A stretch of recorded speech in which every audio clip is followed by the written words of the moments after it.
Oh yes, now family, welcome back to another video on Jazza TV. Today we're going to talk about patience. Hang on, hang on, just be patient with me here because I know I go on a little bit and sometimes I ramble, but this one is about patience in boxing. So in boxing, when you turn professional, a lot of fighters that come from the amateur setup, good fighters, if they are a good fighter, getting 20 fights a year, 15 fights a year, and now they have the box cups, what are fantastic. I think they're great.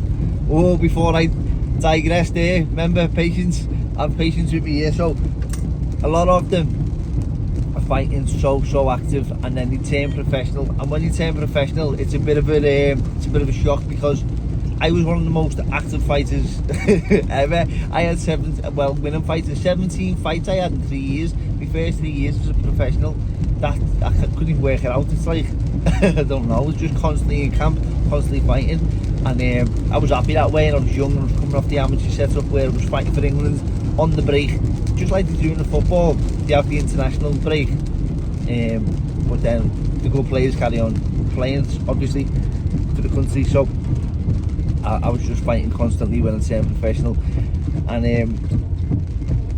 it's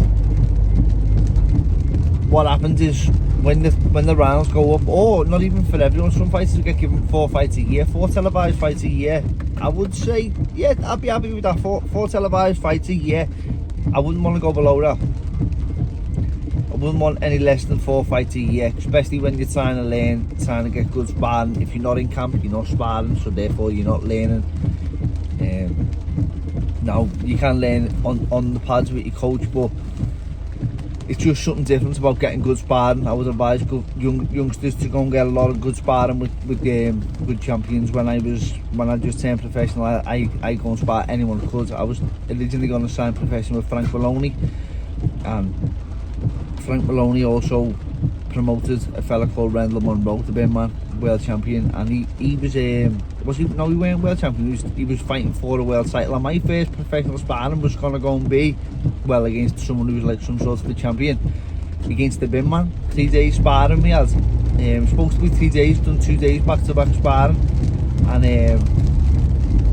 because Frank wanted me to sign with him and get good experience of Rendell Munro. And Frank Maloney's idea, which I didn't know at the time, was Rendell Munro wins the world title, and then Sky give more dates to Frank, and therefore he can give me 4 to 5 fights a year. It turns out the bin man lost. He went over to, I think it was Japan or Tokyo, and he lost to a good fighter for the WBC world title. And Frank didn't get them dates, so I moved on and went and signed with Ricky Hatton because he had Sky dates. But then you're getting, with Ricky, I had 4 fights a year televised, and 2 or 3 of Steve Woods. Steve Woods was the small old promoter as well as my manager, so it benefited Steve to keep me active too. So I was fighting in between the televised shows, and that's what a lot of fighters should do if they can get it. Not ego stuff. No, I want to be on the zone, I want to be on Sky. It's all about activity when you're turning professional. So where am I going with this? Fucking hell, you've been going on for 5 minutes already. You still haven't told us anything about patience. I'm just trying to help you gain some patience here. That's what's going on. No, but then you go up the rounds, so then you start fighting 8 rounds, 10 rounds, and 12 rounds, and obviously you're not going to be wanting to fight 12 rounders 4 or 5 times a year, because you need to rest and the camps get a little bit longer, and then the toll of the fights a little bit tougher, so you might need a little bit of a come down period afterwards, you know, where you're not always switched on, you're not always in the media, you're not always in camp. You might need a little bit of a relief sometimes, maybe. I've never seen it that way, but I like to be active as I could all the time because I live the sport. But a lot of fighters do have other things going on in life. I'm just a sad man, and nothing else fulfills me. So yeah, camp.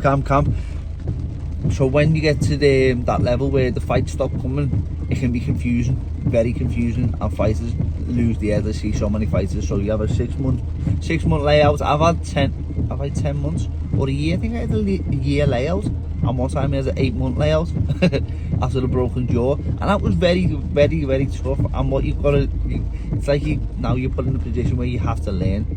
I see it as God giving me these positions where I'm not the finished article. He needs me to be better in this area. I lack patience, so therefore he'll put you into a position where you need patience. Broken jaw, now you're gonna have to be patient because you can't fight, you can't even spar. Even the impact on running at the start, it's painful. So I was sneaking to the spinning gym, no impact, that's how I was training, but it was so hard mentally, just sitting in the pain, sitting waiting. Growing patience, that's what it was. When you come out of that tunnel, you look back and you go, oh, that's what I was doing, it was growing patience. But that's what you're gonna have to do as a fighter. You're gonna have to learn patience.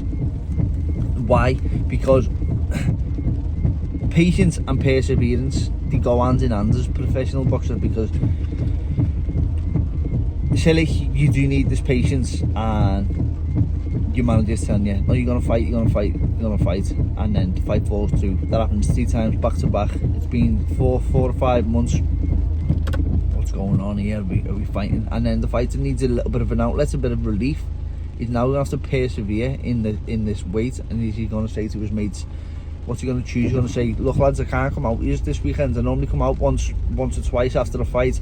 We go for the bevy or what, a few weeks, and then I'm back in the gym, and that's it, serious, because we've got a routine. But now we've got no routine.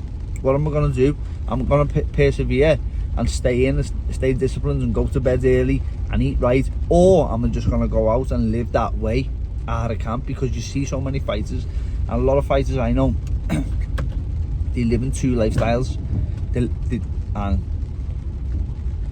they are alcoholics, only they've got social status and people can't see it, but they drink more than, when out of camp, they just come out of camp, they're drinking more than alcoholics drink, they're sniffing more than drug addicts sniff. So it can be tough, because that's their life out of camp, and then now they've got a life in camp. And what happens is, when you come out of camp, you want to get all the fun now before you go back into camp. But when you're out of camp for 6 months and you're still getting all your fun now, your lifestyle, you're not an athlete anymore. And that's why I say there's boxers and then there's athletes, and they're 2 different things. So patience has got to be built up. If you are a young fighter and you are turning professional, expect the activity to drop. You've got to be persistent in the gym all the time. You've got to persevere, like I said, and just go with it. I know it might burn your head out. I've seen so many fighters lose the plot, and they just don't like living in that. You know, they've also got a bird who's saying, come on, what's going on? The bird's shouting at them, what's going on? Are we in camp or are we out of camp? I can imagine that's the case for a lot of fighters, where they're not going in the gym telling the mates that are they, but their heads are up their arse, you can see, and they don't want to fight, and they're talking about throwing the towel in and all that, and you think, something going on there, something for you, thought you loved this sport, and then the next minute they got outside influences, because they are leading the ship, they are running their own family, and then all the family turn to them, looking to them. You got to give the family that got to give them that trust in you, and you've also got to let them know it's going to be all right. You just got to be patient with me. Not only you got to be patient, you've got to teach your loved ones to be patient with you. And if they're invested and it's their livelihood too, they have to be patient too. So yeah, it can be very odd. It can be confusing, but you're gonna deal with these things. Why I'm talking about it now, because when the time comes, don't lose the head. Don't go off the rails. Don't find solace in night outs, women, drugs, drink. It's just not going to be worth it. Stay persistent, and you'll get there. But that's my advice on patience, and how every fighter needs patience. So yeah, thank you for watching this video. If you're enjoying the content, I'm happy. If you're not a fighter and you're looking at watching the content and you're going, what's that fella going on about? Why am I even watching this fella? He's full of shit. I'm sorry, you know what I mean? Maybe this channel is just not for you. So if you are enjoying it, the insights behind boxing, please like, subscribe and leave a comment. and press the notification. The new one is press the notifications bell when you subscribe, and you'll get a notification then to say Jazz has just put up a new video, let's go and watch him rambling. So yeah, thank you for watching. Have a nice day, Family Lambo.